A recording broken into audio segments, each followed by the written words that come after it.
Hello and welcome to DM It All, the show where we talk about D&D books and tabletop gaming history. In our last episode, we discussed the Village of Hommlet. That iconic module was the first adventure for a lot of old school D&D players. We recommend you check out that video before this one, as we don't have time to do a recap, because now we're diving into Hommlet's sequel, The Temple of Elemental Evil. If you've been paralyzed by a ghoul and you can't click away right now, all you need to know from the Hommlet module is that there is an evil temple created to worship the destructive power of the elements. The temple is always intended to be the main course to Hommlet's bite-sized appetizer, and despite that most AD&D players were familiar with Hommlet, a much smaller percentage ended up playing the Temple of Elemental Evil. This was because the sequel was delayed for around 6 years before it was finally released. Most people just weren't willing to wait that long in order to continue their campaigns. Even though Gygax would have preferred to work on adventures all day, his responsibilities at TSR grew with D&D's popularity. Gygax soon realized that he would never have the time to finish the Temple of Elemental Evil all by his lonesome, so he handed his notes over to Frank Mentzer, his creative advisor.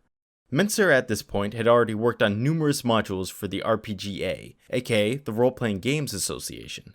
The RPGA was founded in 1980 by Mentzer himself. It was created as a way to organize D&D tournaments with an increased emphasis on role-playing instead of just getting through dungeons. The modern equivalent is the D&D Adventurers League by Wizards of the Coast. Mentzer was also known for creating the third revision of the basic D&D rules in 1984, so it was clear Gygax wasn't handing off writing duties to some nobody. Gygax even worked closely with Mentzer, and the project as a whole is based on Gygax's original campaign notes. The Temple was released in 1986 as a quote-unquote super adventure. This was a new format that would help set the stage for modern adventures. Modules until this point were typically 35 pages, and it would usually take multiple modules to create a full campaign. The Temple, on the other hand, was 135 pages, and it told an epic narrative all by itself. Due to its massive scope, our video series on the Temple is going to be broken into 2 parts, and we still won't be able to cover every aspect in extreme detail. For example, the first floor of the temple alone is double the size of Hommlet's entire dungeon section. The Temple of Elemental Evil was released alongside 2 other super adventures, Scourge of the Slave Lords and Queen of the Spiders. Unlike Elemental Evil, these 2 books were a collection of previously successful modules. The modules included in those books already linked together to form a campaign, but this was the first time that players could get the whole story in one package. The Temple of Elemental Evil is the only member of this trio to be composed of mostly new material. Hommlet is the only recycled content, and it is essentially the same as the original module outside of some formatting differences. These 3 super adventures formed an official Greyhawk campaign that was run at tournaments. The Temple of Elemental Evil served as the intro to this campaign, while the Queen of Spiders was the finale. While the Temple doesn't invoke the same level of nostalgia as Hommlet, it's still got a lot of attention over the years, probably, at least partially, because Hommlet is included in this super adventure. The Temple of Elemental Evil is often ranked as one of the greatest modules of all time, and it received sequels in both the 3rd and 5th edition of D&D. It also got adapted into a video game, a board game, a novel, and an expansion for Dungeons & Dragons Online. Outside of the Tomb of Horrors, it has probably gotten the most attention out of any Gygax module, and for good reason. Even if many players never delved its depths, it's definitely an iconic adventure.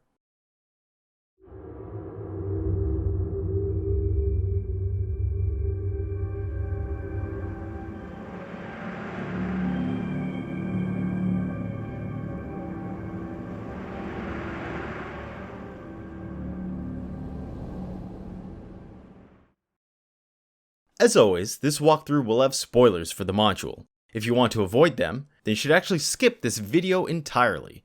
As we've said, we'll be splitting up the Temple of Elemental Evil into 2 videos. Check out part 2 when it comes out for our spoiler-free final thoughts.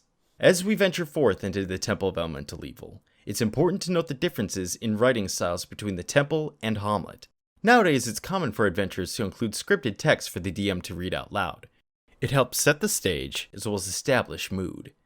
Hommlet was created before scripted text was really a concept, so it was up to the DM to articulate any location descriptions. The gap between Hommlet and the Temple was when scripted text became popular, but it's also when scripted text became greatly overused. This is a downside for the expository scenes as they drag on literally for entire pages. These are paragraphs that the DM must read at the players without interruption. While it can be prolonged and dull, this style works well for describing locations. Without a creative DM, dungeons could end up feeling like an erratic series of encounters, rather than actual living environments for the bad guys. The Temple of Elemental Evil uses its lengthy descriptions to avoid that trend and make every room feel believable. There are numerous things that the party can observe that have no impact on gameplay, like enemy arts and crafts projects or abandoned construction assignments. A lot of the time, though, the text is just needlessly counting out how many barrels and coat hooks are in each room. Yet even when the descriptions are excessive, they unexpectedly add a lot of atmosphere and tension. With so much detail, it's impossible to immediately determine what is or isn't important, as well as what is or isn't dangerous. The transition from the Hommlet portion of the book to the Temple of Elemental Evil begins with the nearby village of Nulb. As we mentioned in our Hommlet review, Nulb is a neighboring town that serves as a haven for lowlives. It's a filthy, smelly place with aging buildings made of cheap wood. It's too poor and run down to even attract the attention of local governments, which is why it's been allowed to fester until now. It's an interesting locale to set a module in, but there unfortunately isn't enough to it. Nulb feels super bare bones compared to its more intricate cousin Hommlet. Only 4 buildings are described in any comprehensive manner, with the expectation being that the DM will fill in the rest. It's not uncommon for early D&D towns to feel unfinished, but Nulb is still better than most villages from this era. Nulb at least has a map to use as a starting point, even if most of the buildings are empty. But that doesn't stop Nulb from feeling like a letdown. It's a shame because a shady and rundown community has a lot of potential for colorful locales, happenings, and NPCs. Nulb naturally invites the players to interact with it in a way that the humble village of Hommlet really didn't. But the location of Nulb does set up an interesting tactical question for the players though. The Temple of Elemental Evil is right outside of town, making Nulb a convenient resting point between dungeon visits, but also a questionable home base. Do the players spend a full day heading to Hommlet and back, risking random encounters? Or do they take their chances in Nulb? The town doesn't contain a lot of spies for the Temple of Elemental Evil, but it is overrun with potential thieves. The party will easily be one of the richest groups within Nulb, and they'll only become bigger targets over time. Luckily for them, not everyone in Nulb is a threat though. Otis the town blacksmith is actually the brother of Elmo from Hommlet. Elmo was secretly an undercover ranger serving the nearby city of Verbabonk. Otis is also an undercover operative, but he serves the city of Valuna instead, as a level 10 ranger lord. The blacksmith is one of the few marked locations in Nulb, along with the inn, the tavern, and the herb shop. The inn is run by temple spies, while the tavern is run by pirates. The herb shop is run by 2 old, rude, and ugly ladies named Mother Scrang and Haruda. This pair is legitimately old, rude, and ugly, but their identities are faked. In reality, Haruda is an ally of Otis named Murfles, and Mother Scrang is actually Canoness Yade. Yade is the head of the St. Cuthbert Church in Hommlet, but has also been assigned an undercover mission by the city of Valuna. These undercover Valuna agents will request reinforcements for Hommlet if things turn dire, but they'll hesitate to actually join with the party. Otis is the only spy willing to venture into the temple at all, and it would only be for a limited amount of time. The spies are supposedly afraid of blowing their cover too early, but their time limit is really so the party doesn't rely too much on these high-level NPCs.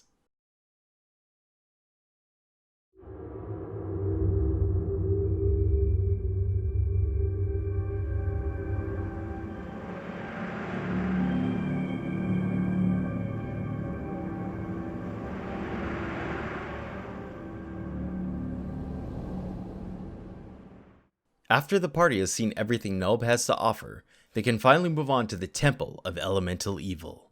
The most important thing to note about this dungeon are the factions. There are a ton of different factions working against each other within the Temple of Elemental Evil, but the most prominent ones are based on the actual elements. Fire, water, earth, and air each have different high priests, and they're all scheming against each other to become the leader of the Lesser Temple, with the Greater Temple serving under the final boss of the dungeon. It might seem weird that the elemental priests can never really take full control of the Temple of Elemental Evil, but the purpose of the Greater Temple below will become more obvious in our second video. The Lesser Temple is currently run by the Water High Priest, who tries his best to sow chaos amongst the other temples. The Fire High Priest used to be in charge, but he has lost a lot of standing after the Temple of Elemental Evil suffered its first major defeat a decade prior. While Earth is technically the lowest in the pecking order, it's really the Air Temple that's in the most dire straits. Only a single Air Priest remains alive after all the Temple infighting. All of these priests are literally evil people, and they aren't playing a game of polite politics. The Temple leaders plan to wipe out the members of their rival factions, and they'll take whatever allies they can muster towards the plan. This is an important aspect of the Temple of Elemental Evil, because players aren't really expected to hack and slash their way through this dungeon. The temple is more like an intricate and hostile underground town, rather than a video game dungeon that must be cleared floor by floor. The temple factions are more like tools to be used by the party, rather than goals to be conquered. The party can use the elemental civil war to their advantage, or they can simply sneak past everyone altogether. The real objective becomes learning more about the temple, and the most efficient way to destroy it. In fact, the difficulty will quickly ramp up if the party goes on a mindless killing spree. The dungeon is meant for levels 1 through 8, but even high-level characters will have difficulty hacking and slashing their way to the end. There are two main entrances into the temple. One is the ruined watchtower nearby. If the party just charges through here, they'll immediately engage in an unfavorable brawl against 26 fighters. And if the party does manage to turn the tide of battle, the enemy leader will activate a trap. Rocks will fall on top of the party and everyone will be stunned as well as blinded by the resulting dust. The party reward for surviving or bypassing this fight is access to the enemy leader's escape tunnel. This tunnel has a secret entrance to the temple's 3rd floor, so if the party successfully unlocks this route, they can basically speedrun this dungeon in a matter of hours. We'll discuss that more in our second video, but for the sake of our walkthrough, we'll take the more conventional approach. That means ignoring this broken tower and using the temple's main entrance instead. If our heroes try the front doors, they likely won't be able to use them as they've been magically sealed by the forces of good. The massive bronze doors are inscribed with runes that will force approaching characters to make a saving throw. If party members fail this saving throw, they will actively avoid these runes forever, being unable to get physically close to them. This effect remains even when they encounter similar runes deeper within the temple. There are numerous sealed doors like this, and the heroes will have to make a saving throw each time. Even if the party manages to resist this effect, the doors will still require superhuman strength to open, and if the heroes do manage to force their way through, the doors will be destroyed as soon as they are breached. While it might sound like an awesome moment for the party, it's kind of not great because these doors are meant to seal in the final boss.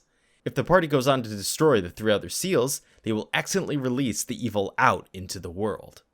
To gain entry to the temple, it is better for the party to break one of the neighboring smaller doors. The top floor of the temple itself will be completely devoid of scripted encounters.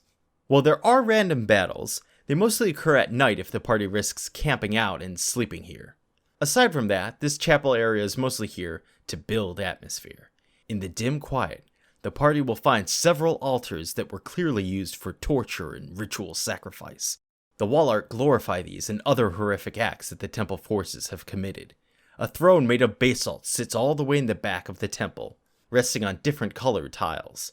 This is clearly a puzzle of some sort, but the party will probably not be able to solve it until much later. For now, the heroes should descend down to the dungeon levels. There are 2 staircases on the side that lead to the 1st floor dungeon, and a larger central staircase that leads to the 2nd floor. Yep, the party can skip the entire 1st floor if they wanted. In general, this is a rather non-linear dungeon, and there are numerous paths the party can take. As the party explores the 1st dungeon level, they will eventually notice a common complaint about this adventure. For a dungeon called the Temple of Elemental Evil, there is not much elemental evil going on. This dungeon incorporates some elemental features, but it's not what many people would consider an elemental dungeon. You can honestly remove the elemental theme entirely from this adventure, and it would only change a handful of rooms. Things get more elementally towards the end of the dungeon, but even those parts are not mandatory for completing this adventure. This fact might be a good or bad thing depending on your point of view. Elemental dungeons are kind of cliche nowadays thanks to the popularity of franchises like Zelda and Final Fantasy, so the temple is unique in regards to its elemental restraint, but that unfortunately also makes it a fairly standard D&D adventure, at least in terms of its monsters as well as the environmental trappings. The floor with the Earth Temple, for example, feels like an expanded version of the Moat House dungeon. It even has a similar progression with the party fighting undead at the start before moving on to humanoid soldiers near the end. In general, this floor is mostly made up of ghouls, gnolls, and humans. The main selling point for this adventure shouldn't be the idea of an elemental dungeon, but rather the amount of detail that Gygax and Menser have provided. This applies not only to the environments, but also the enemies. For example, the dungeon rooms on this floor are close enough that a fight in one room can easily alert nearby enemies, but every room reacts differently to the scuffles they hear. Some will have a man ready to alert other nearby rooms, who will then join in or prepare their defenses. Other modules around this era would often just suggest playing the villains in a smart and believable way, but the Temple of Elemental Evil gives actual notes to different enemy tactics. The temple even recruits new members over time, as long as their faction leaders are alive. There are also noticeable chains of command throughout the dungeon for almost every group. Even the ghouls are led by more intelligent ghouls known as ghasts. And even the ghasts are bullied by a pair of larger ghasts. There are a few oddities though, like a pair of harpies that formed a symbiotic relationship with the nearby ghouls. The harpies charm characters, while the ghouls run in and tag team any potential victims. But for the most part, the unique monsters that appear in more limited quantities are usually pets and prisoners for the dungeon factions. These include creatures such as owlbears, umber hulks, and hydras. If the party frees any of these abused animals, the creatures will likely just go on a violent rampage out of hunger or anger. The party would be better served seeking out the more intelligent humanoid prisoners instead. The party receives bonus experience for freeing these people, and they can even recruit some of the prisoners to their side. The Earth Temple is at the end of this floor, and is the first place where the party will get some actual elemental action. Note that these quote-unquote temples are more like shrines rather than the gargantuan elemental temples we're used to in video games. These shrines also don't do much to invoke their respective elements, outside of using the proper colors and imagery. The Earth Temple goes the extra mile though, as it's actually a cave-like enclosure composed of rock and dirt. Even the lighting in this area is produced by growing lichen. The Earth Temple will be empty, as the elemental high priests are often found instead inside their personal chambers. Each elemental type will have a sacrificial altar that typically contains some treasure as well as some traps. The Earth Altar looks like a stone step pyramid, and approaching it will cause Earth Elementals to rise from the nearby dirt. These Earth Elementals are basically level 16, and the party will need +2 magic weapons to even hit them. The good news is that these sentient stones will not fight the party directly. Instead, they'll act like robots and start patrolling the area in set patterns. So the party will be given a chance to flee because they'll probably die if they get too greedy. The only real way a level 8 party can bypass these elementals is for someone to wear the robes of the Temple High Priest. The robes allow the wearer to command the Earth Elementals, but the elementals will not be able to leave the Earth area, which is probably for the best, as we all know that if you give the player an overpowered weapon, they will use it to ruin your campaign.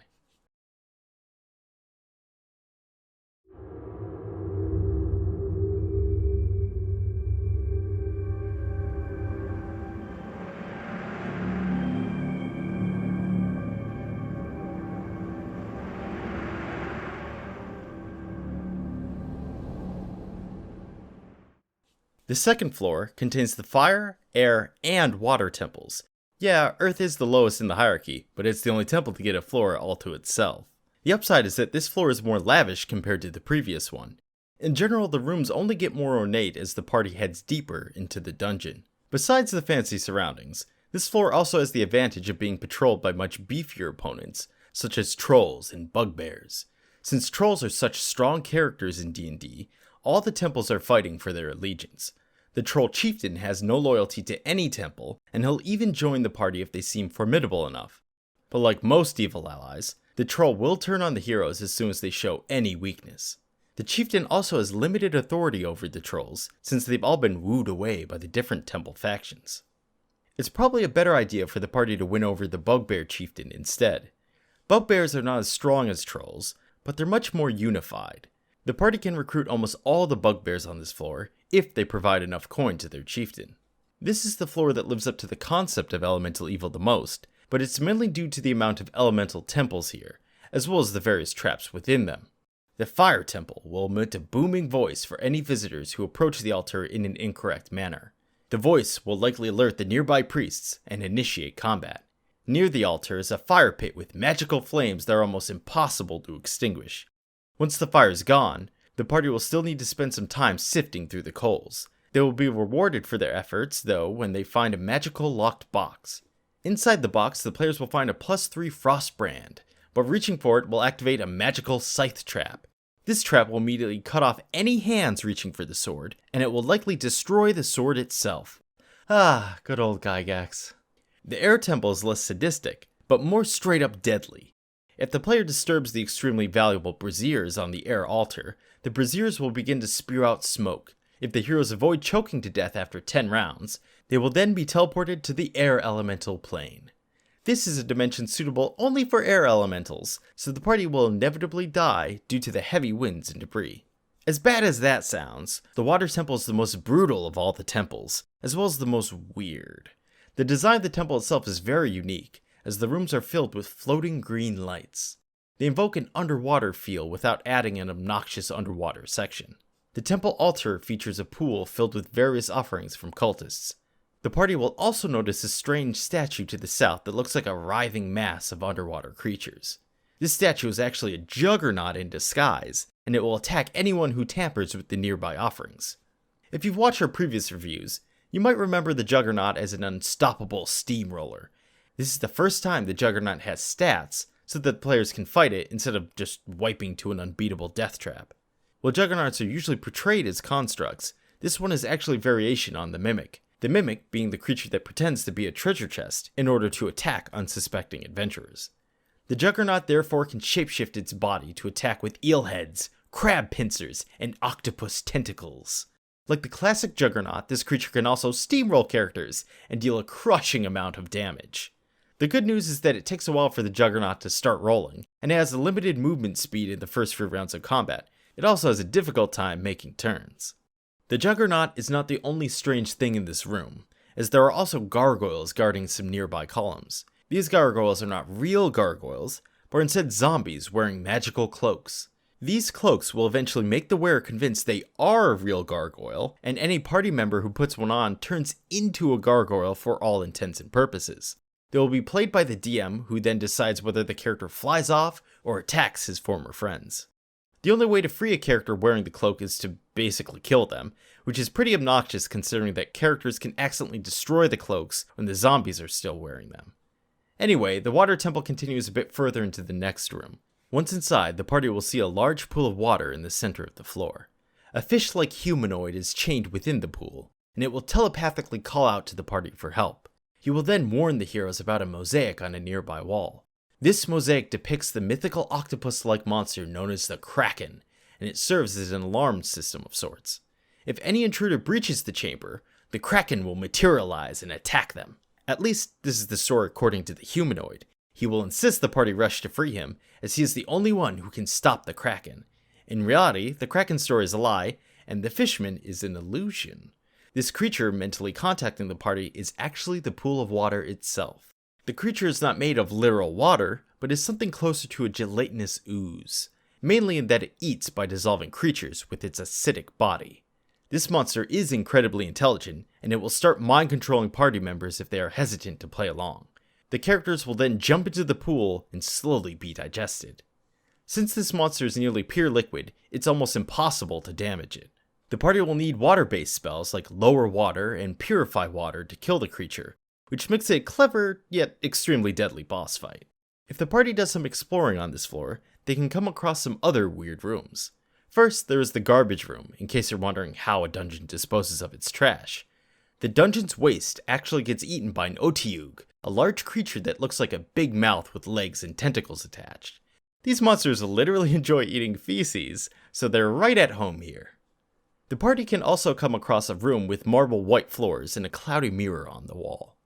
Two angelic beings appear in this mirror and claim the room is a holy place of refuge. They say it was created by the god Ayuz when the temple originally fell. This should immediately set off warning bells for anyone that knows anything about Ayuz. More on him later. The angels claim they can only appear for a brief time once every 7 days, and the party must hurry to gain their blessing. They want to enchant the party's gear, but to do so they will need to unleash a quote-unquote ray of just might. No mortal would survive being in the same room as this light, so the party needs to drop their gear and step out for a second. Of course, this is just a setup. The mirror is actually a magic lens disguising the true nature of the angels. The seraphim are two werewolves in a neighboring room that will quickly snatch up the party's gear as they wait outside. They will then snack on the now defenseless heroes as they return to the room. There's also a prison area on this floor that has a cell block for each elemental type. The captives here are future sacrifices for their respective element, and the High Priest will be furious if these are freed. The party can rescue some noble elves here and be given a magic ring. This ring will make their wearer friend to all unicorns. This ring will also magically disappear if the wearer uses its power to abuse unicorns, so it's purely for a character that really loves unicorns. The more relevant features of this area, though, are the prison guards. They serve none of the elemental temples and only take orders from the lower levels. This dungeon floor in general contains several soldiers that claim to serve these lower levels. They usually wear black armor, and they represent the Greater Temple faction. They ignore any other arrangements that the party might make with the other groups, and serve as neutral arbiters for the other factions. The Greater Temple is also the only faction allowed on the floors below. That is because the 3rd and 4th floors are where the heroes will begin to uncover the truth behind the temple. Due to the popularity of Hommlet, many people speculated over who created the temple and what lurked within its deepest levels. A lot of theories emerged during the 5-year delay between releases, and some people even homebrewed their own climaxes to this adventure. But in the end, no one could predict the true nature of the temple, nor what lurked deep beneath its surface.